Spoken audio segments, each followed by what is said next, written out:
What's up guys, it's James here and welcome to another review, and this time I'll be reviewing episode 77 of Yu-Gi-Oh! Vrains.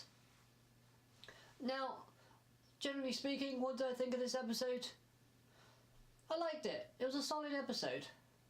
The episode basically is a duel episode with quite a good bit of information and good character development. So, the start of the episode, we kick off where we left off in episode 76, and that being the start of the duel between Blood Shepherd and Ghost Girl, or Emma versus Dojin, or brother versus sister. Now, overall this duel was pretty good. It had a lot of back and forth, which is pretty good. We have Emma forgetting that she's not our main protagonist, Yusaku, or Playmaker, in the fact that she tries to one-turn KO Blood Shepherd, but, you know, if she's not Playmaker, she can't do it. Anyway, we see a very nice Link monster from Emma, which I'm pretty sure we haven't seen before, and that is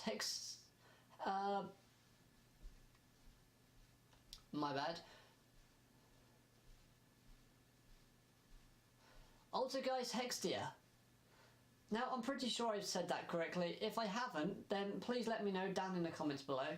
And if I mispronounce any Yu-Gi-Oh card names, then again, just let me know and I'll try and remember to say them correctly next time. But I don't really play the card game all that much, so I'm not too familiar with the names. So, we have Hextia, and we also get an Altergeist Dragvivian, which these two cards work in sync with each other quite nicely in this episode. Hextia being a Link monster and Dragvivian being a Synchro monster. Yes, for the first and unfortunately for the last time in the series, possibly, we see a Synchro summon from Emma. Now, Hextia's ability, she gains the attacks of the monster it's linked with. This linking with a Synchro monster lets that monster go up to, I think it's something like 3200, 3400. And her Synchro monster, Dragvivian, allows her to tribute that monster, so it tributes itself, and negates the effect of a monster card, a spell card, or a trap card once per turn and destroys that card. But then what's also good about this combination is that Dragvivian can bring itself back from the graveyard once per turn. So, you know, the link's always there, so the attack points are always quite nice, and it gives Emma a bit more protection in terms of defending herself. Now, Blood Shepherd throughout this duel sticks with his usual strategy of direct attacking and then using his Link monster Battle Drone General, which once he deals direct attack, he can then use that monster's effect and deal damage equal to the monster's original attack point. And this goes along well with his Synchro monster he brings out for this duel, and that is Commodore Double Sniper. Now, the design of this card I'm not too big of a fan of. It's basically just a massive fighter jet with turrets, and it looks a bit dinosaur-like. I don't get it. I really don't get it. But this card's skill, every time a monster attack doesn't go through, it gets a counter, and depending on how many counters it's got, it gets an ability. One of those abilities being that it can half its attack points and attack directly. This deals Emma damage, and he can attack again because of having another set of counters. So he attacks again, dealing another set, and then he uses Commodore's ability to deal damage to Emma, ultimately defeating her in this duel. Now, this duel is a very high stake duel It's a Pk Duel. And if you don't know what PK stands for, it's player kill. Simple as that. Whoever loses has to log out of link Vrains, delete their account and never log in again. So Emma is seen crying after this, but only for a short minute or two, because she failed to protect Blue Girl and the rest. Well, that's how she feels anyway.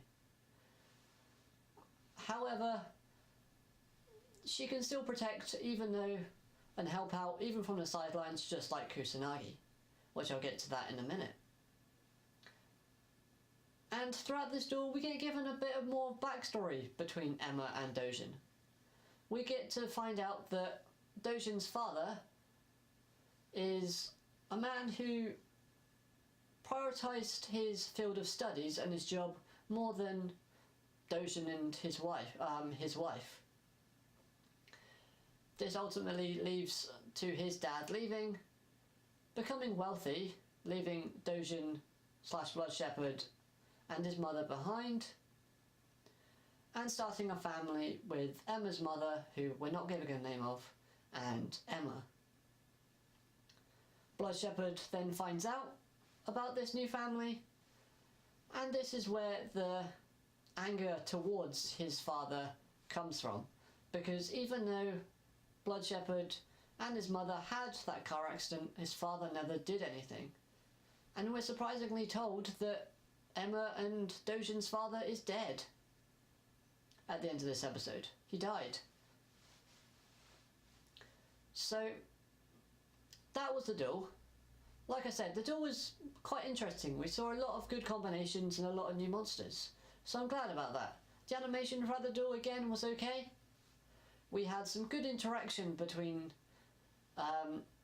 Blue Girl, Aoi and Aqua. This being about Miyu and how they're going to team up. Which leads to a really good scene with Blue Girl coming out in front of Playmaker, Soulburner and Ghost Girl and saying, yes, I'll fight alongside you guys. I'm teaming up with Aqua and I'm now going to be known as Blue Maiden. So this is huge character development for her, and the design for Blue Maiden, I like it.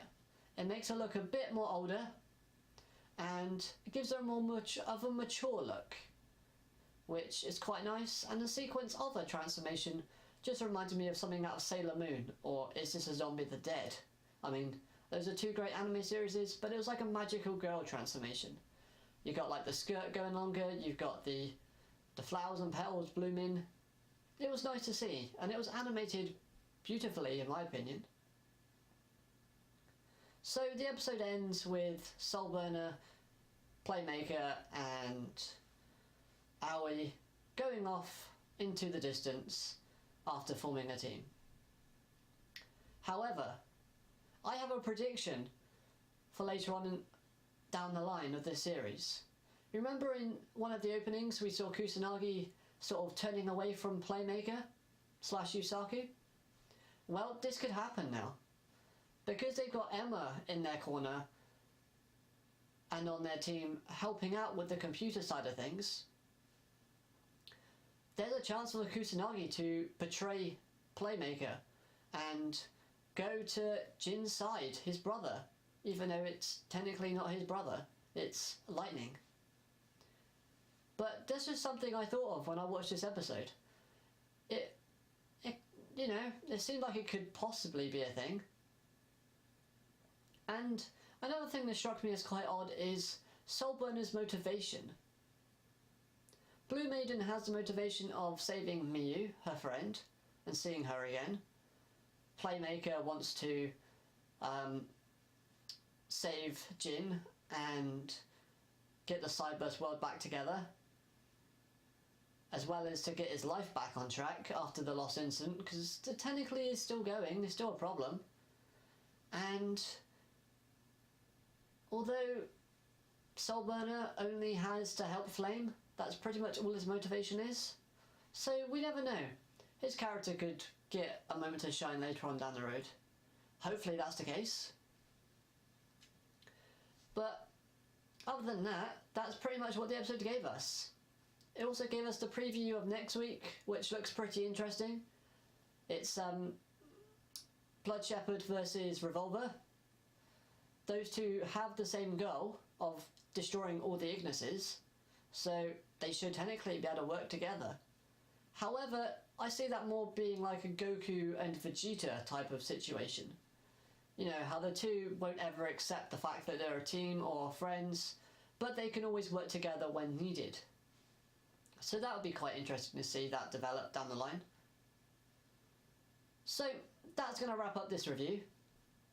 If you've enjoyed the video, please give it a like. If you disliked the video, dislike the video. Comment down below what your thoughts are about this episode and what you expect to see in the future.